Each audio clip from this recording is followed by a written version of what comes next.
પશુધન વીમા સહાય યોજના અંતર્ગત હવે દક્ષિણ ગુજરાતના પશુપાલકો ફક્ત ₹100 ચૂકવીને પોતાના દુધાળા અથવા ગાભણ ગાય ભેંસનો વીમો ઉતરાવી શકશે।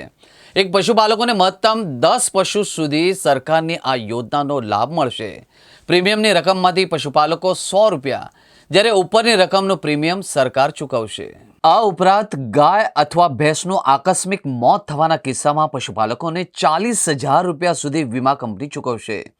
પશુપાલકો પશુધન વીમા સહાય યોજનાનો લાભ લેવા માટે જરૂરી દસ્તાવેજ સાથે આઈ ખેડૂત પોર્ટલ પર ઓનલાઈન અરજી પણ કરી શકશે। આગામી એપ્રિલ મહિનાથી પશુપાલકોને પશુધન વીમા યોજનાનો લાભ મળશે। સરકારની આ યોજના ગુજરાતમાં 1 વર્ષથી લાગુ છે, પરંતુ પ્રાયોગિક ધોરણે આ યોજનાનો લાભ સૌરાષ્ટ્રના પશુપાલકોને આપવામાં આવ્યો હતો। હવે સમગ્ર ગુજરાતમાં પશુધન વીમા સહાય યોજના લાગુ કરી દેવામાં આવી છે।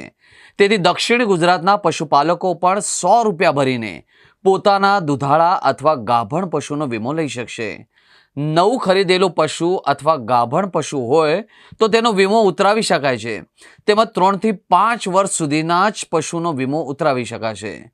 બીજા શબ્દોમાં કહીએ તો 1 થી 3 વેતરના જ પશુઓને વીમો યોજના હેઠળ આવરી લેવામાં આવશે। ગુજરાતમાં 36 લાખથી વધારે બહેનો આત્મસન્માન સાથે દૂધના ધંધા થકી રોજગારી મેળવી રહી છે ને એના અનુસંધાનમાં પશુપાલકની આવક વધે અને આર્થિક રીતે મજબૂત થાય એ પ્રમાણનો નિર્ણય રાજ્ય સરકારે કર્યો છે। સૌ પ્રથમ વખત વીમો જે પશુઓના જે વીમા છે 1 વર્ષ માટે સૌરાષ્ટ્રમાં લાગુ કર્યા પછી દક્ષિણ ગુજરાતમાં 1 એપ્રિલથી લાગુ થઈ રહ્યો છે।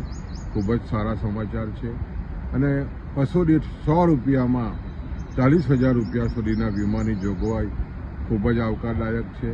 અગાઉ સુમૂલ ડેરી અમે જે વીમો લેતા હતા એમાં લગભગ વર્ષનું પ્રીમિયમ ₹4,300 હતું ને ₹100માં માત્ર જ્યારે વીમા લેવાની વાત થઈ અને પોર્ટલ મારફત આ વીમાની વાત છે ત્યારે ખૂબ જ આનંદદાયક સમાચાર છે। આવનારા દિવસોમાં આને કારણે પશુપાલકો માટે ખાસ કરીને જાનવરનું મરણનું પ્રમાણ પણ 8-10% હોય છે।